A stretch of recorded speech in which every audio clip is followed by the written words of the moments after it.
бо гармтарин салом ва топтарин хабарҳо ман муҳаммад дар шабакаи барсатиҷӣ кулли ҳаводорони мухлисони Барселонаро шодбош мегӯям. Равзанаи трансферӣ дар Аврупо он қадар калон боз аст ки агар мабодо нисфи футболбозони Аврупоро дар як рӯз аз он гузаронем, бо ки нест мегузарад. Аммо бархе аз гузаришҳо роҳравии самбақаро мемонад ки ҳеҷ не ки амалӣ шаванд, мисли гузариши бархе аз бозингарони Барселона аз қабили Умтити ё ин ки Каутиньо. Аммо Умтити ва Каутиньоро инҷо ба ҳоли худ мемонем ва нашри имрӯзаро аз гузариши эҳтимолии бозингари дигари Барса Миралим Пьяниш ба Тоттенхем оғоз мекунем. Дар ягон ҷо баъз рӯшнед мо бошад сар мекунем.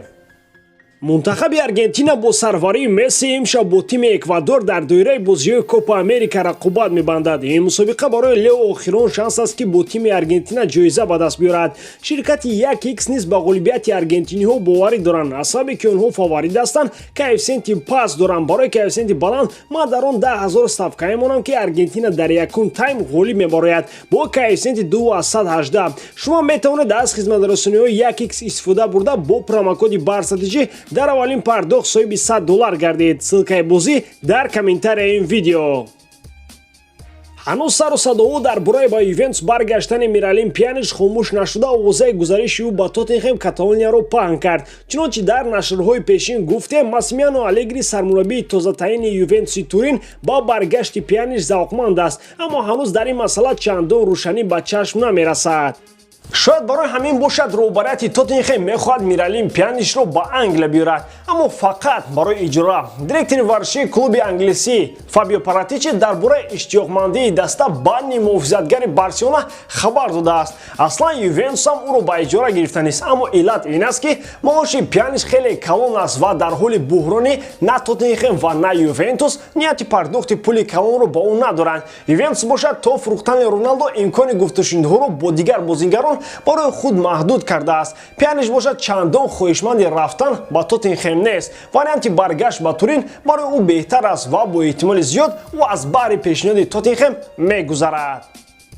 Табибони дастаи Барселона ба Ансумани Фати иҷозат доданд ки ҳамроҳи даста машқ кунад. Машқҳои муштараки даста 12 июл оғоз мешаванд, аммо онҳо дар ин кор саросимагӣ надоранд ва сараввал ӯ алоҳида машқ карда, сипас ба машқҳои якҷоя мепайвандад, то ин ки барои худ сарборӣ накунад.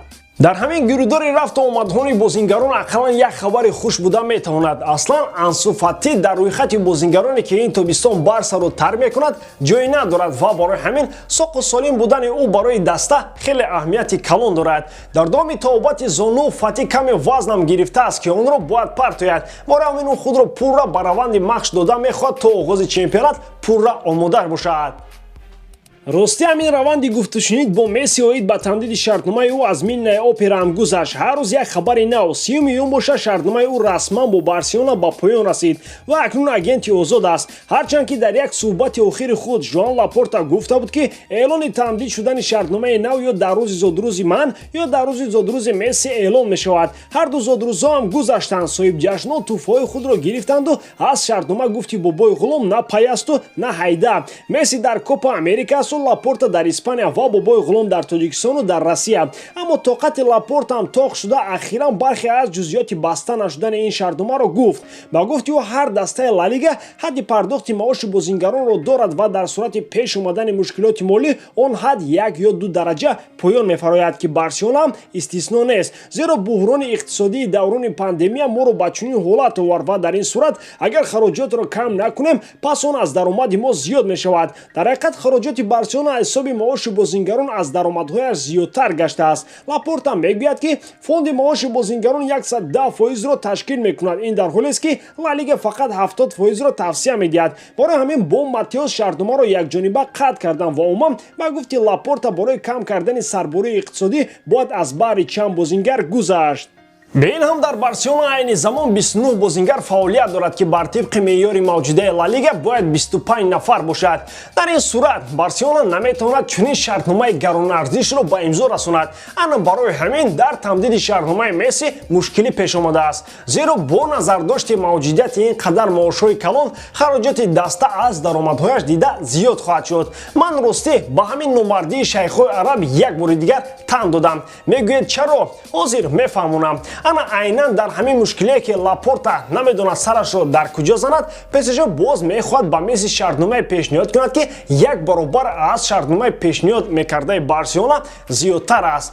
Дар Париж гуфтанд ки ҳозир намехоҳем ки Мессиро ки дар Копа Америка бозӣ дорад саргардон кунем, аммо бо анҷоми ин мусобиқа ҳатман аз тасмими худ ӯро огаҳ хоҳем кард. Ана инро гуфти қадами қурбон паворот мегӯянд. Албатта Месси акнун агенти озод аст, то ҳар як клуб ҳатто ҳулбуки восеа метавонад бо ӯ дар ин бора гуфтушунид кунад, ё озод худаш метавонад ба кӯктоши рӯдакӣ гузарад. Аммо бо назардошти он чизе ки дар боло Лапорта гуфт, тахмин задан мумкин аст ки дар масъалаи дароз кардани шартнома ҳамаи чиз кайҳо ҳаллу фасли худро ёфтаасту фақат болои коғаз имзо кардан дар кор. Яъне Лапорта Месси гуфти Игнат Петрович давно парокам кардагианду калаи мардумро гаранг карда гаштанд. Бошад ки чунин бошад ва мухлисони Барса аз ин хушҳол бошанд. Бо умеди хушҳолу хушнудии шумо ин нашрро низ инҷо хотима мебахшем. Агар гуфтание доред, пас дар комментария нависед ва мо онро ҳатман мехонем ва албатта аз шумо як олам миннатдор хоҳем шуд. Бо шумо буд Муҳаммад Гаиров.